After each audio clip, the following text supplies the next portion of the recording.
Hey guys, welcome back to the channel. For today's video I'm gonna do a complete bike check of my Cube Zero 170. This bike is very special because you can't buy it on the market. You can obviously get the same frame with different parts, but this is a very unique build. I'm the only guy in the world to have this specific build, and I'm probably one of the only guys in North America to have a Cube Zero 170. So it's not a bike you see every day.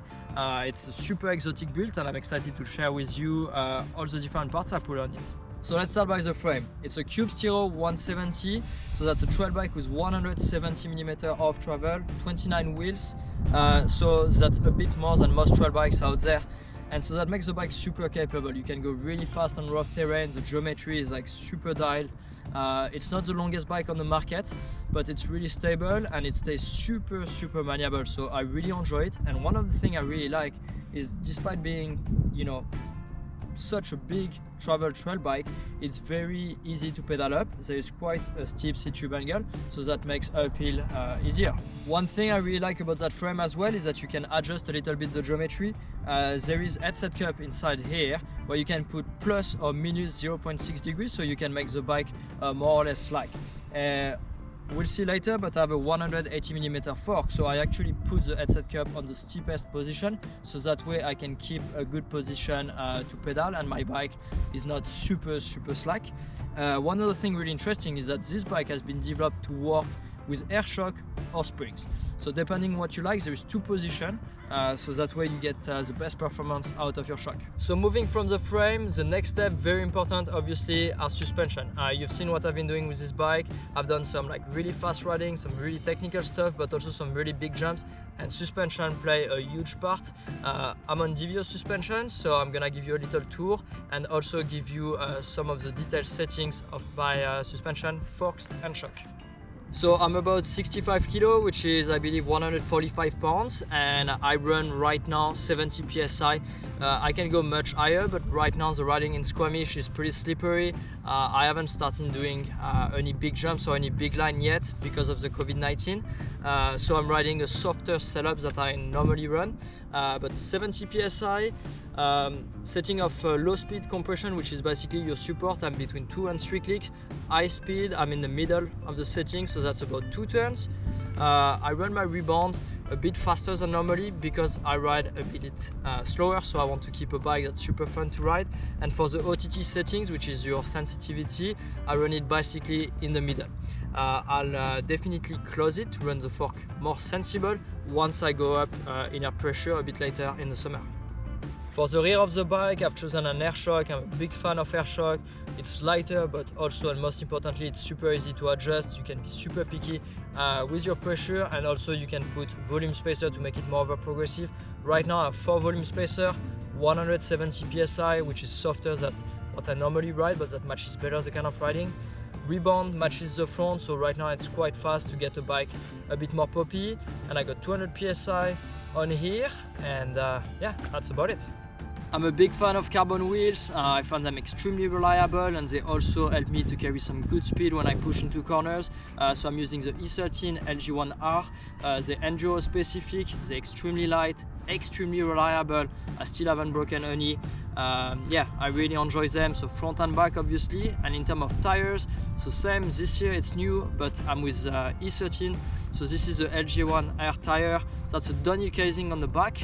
On the front I have a prototype tire. I can't show you unfortunately the design of it, but it's really good. All I can say is that it's a bit more aggressive than this one. It fits my riding really well. I'm really happy with it. So on the front, that's an enduro casing. To give you an idea with tire pressure, I'm riding 19 psi on the front and around 21 on the back. I can come down in pressure without any risk of flat or popping off the tire. In the winter in Squamish, I've been going down to up to 16 psi on the front and 19 psi on the back, and yeah, it performs really well.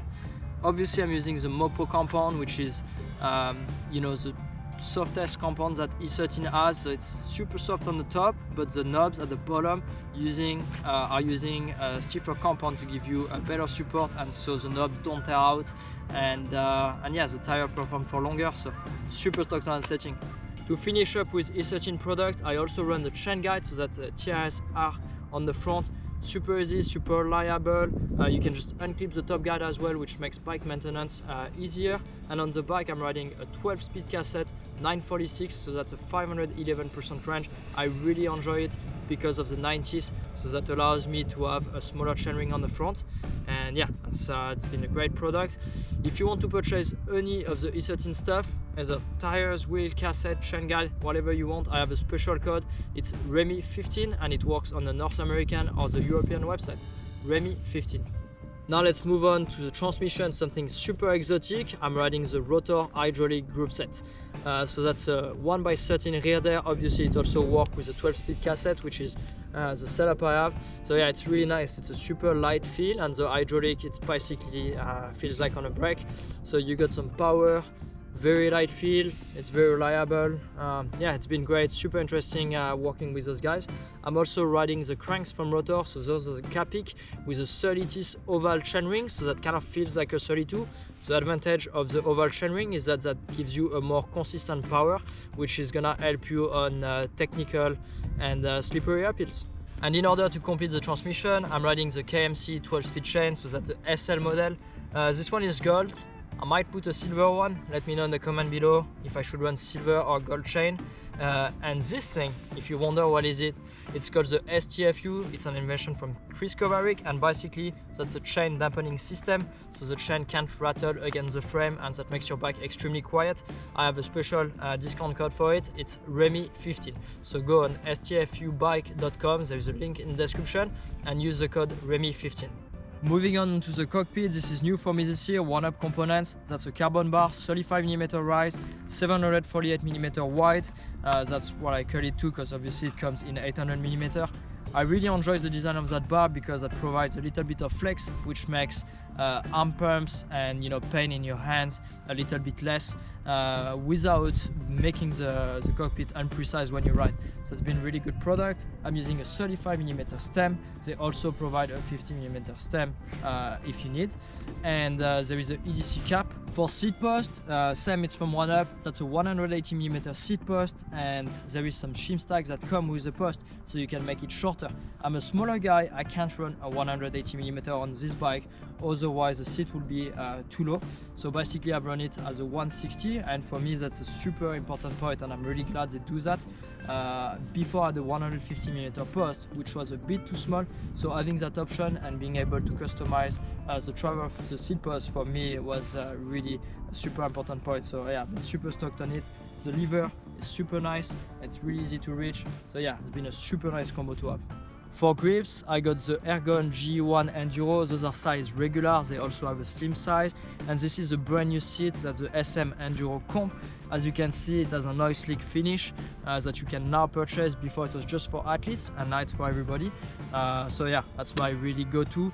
The SM Enduro seat has a shorter rear end that allows trail bike with more travel to avoid tire bursts. So that's been really good for me as a smaller guy.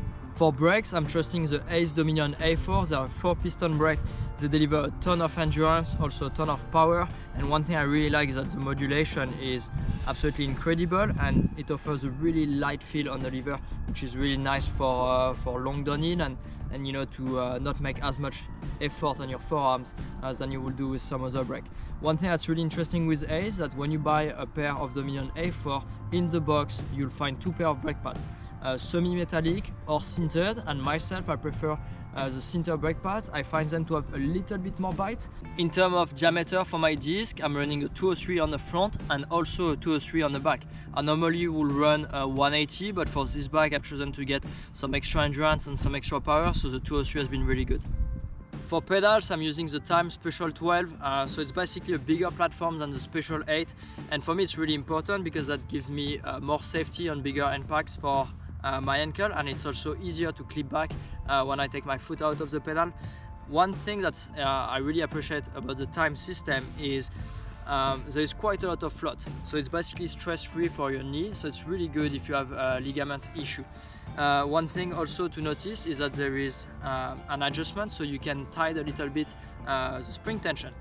So it's really good when your cleats get a bit older. Also, it's really good if you ride really aggressive. You can obviously tie the pedal a little bit more. Some other brands don't offer that option, so that's a really good thing to have, especially if you're a bigger guy or a more aggressive rider. Also, those pedals come with the attack leads, and they offer a 13-degree option or a 17-degree option. 17 is a bit too much for me, so I'm running the 13. That gives me plenty of float. I can take out my feet super easily, and when I ride aggressive, my feet stay on the pedal. Whether it's summer or winter, you always see me riding with one of these. This is a mud guard, the brand is Mudhugger. This is a longer version. It works for 29 wheel or 27.5. So obviously it protects my eyes from mud, water or projection, because little rocks could get stuck into the tire knobs, but also it protects my fork seals. So basically my fork is gonna last longer and I can see better, so I can ride better.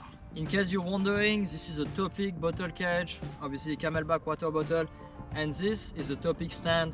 It's actually really convenient to have. I use it to clean the bike and to do basic mechanic at the trailhead. Thanks for watching this video. That was my pro bike check of my custom Cube Stereo 170. If you like this video, make sure to subscribe to the channel. You can also support the channel by using any of the links below to make your online purchase. Also make sure to let me know in the comment below what you will have done different on this bike build. I see you on the trail or see you on YouTube.